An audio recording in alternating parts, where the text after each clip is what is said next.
Hi, this is Jason Lisk with Pool Genius, and I am here with your Week 1 Survivor Pool recap and breakdown. So, what happened in Week 1 in NFL Survivor Pools? Well, for the most part, everybody got through. We'll get to that in a little bit and put it in some historic context. But you know what? Just because everybody got through doesn't mean we didn't work up a little sweat in Week 1. And we're going to review some of the games and the key moments that led to the results.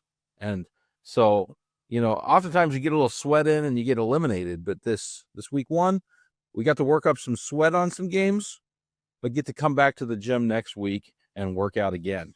So let's turn to the games and the popular picks that got through. This was a week where we had only a handful of teams that were favored by at least 4 points. In the end, we had a total of 6 teams catching more than a field goal in the spread.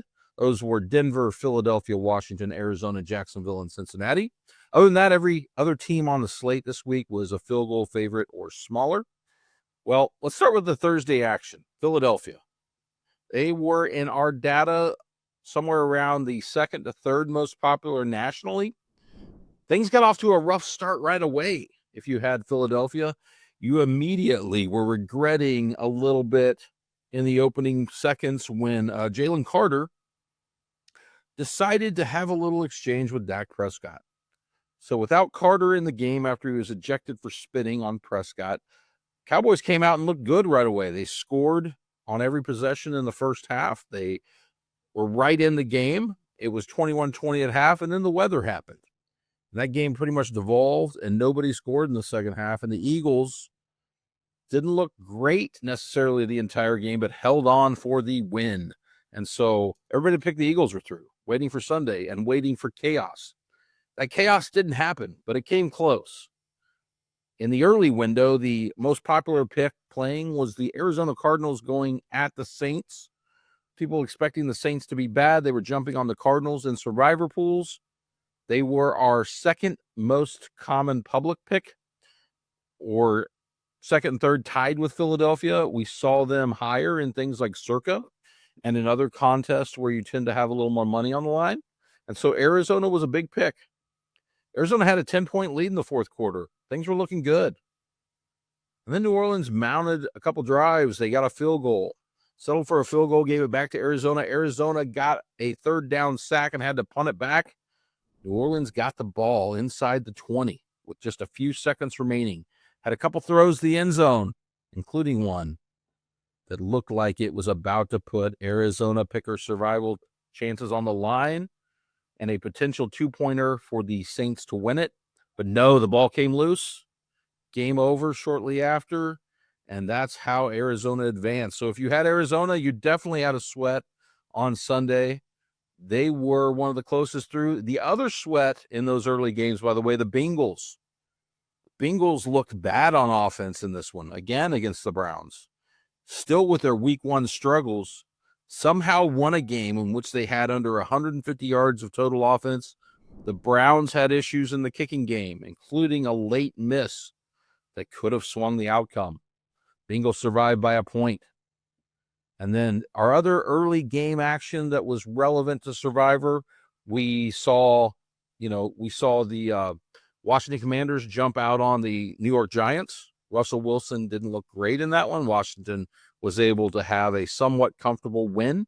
And we saw Jacksonville, a team that got kind of steamed up in popularity and point spread toward the end of the week and took a jump in a lot of pools. Jacksonville, a comfortable win over the Carolina Panthers.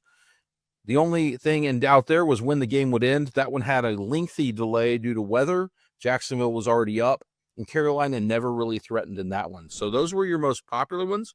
We had some other action that did influence survivor pools, the Patriots being the biggest loss in the Sunday early games among the favorites, favorite of 2.5 points.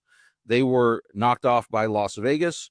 The Chiefs were the biggest favorite to lose before then on Friday night as a field goal favorite, a team that was used occasionally in survivor pools. So those were your biggest misses. And then all that was really left on the survivor slate was Denver in the late window. Denver didn't look great on offense, but their defense really held Cam Ward and the Titans down in the opener. And even though it was an 8-point game, the Titans didn't really threaten to score much in that game. Denver wins 20-12. And so that was all 6 of the most popular. There was nobody else drawing 2% or more picks that lost in week 1. So as a result, as we head to the Monday night games, a game that doesn't really have survivor import unless you happen to pick the Vikings or Bears in your pool, about 95%, 94 to 95% are advancing to week 2.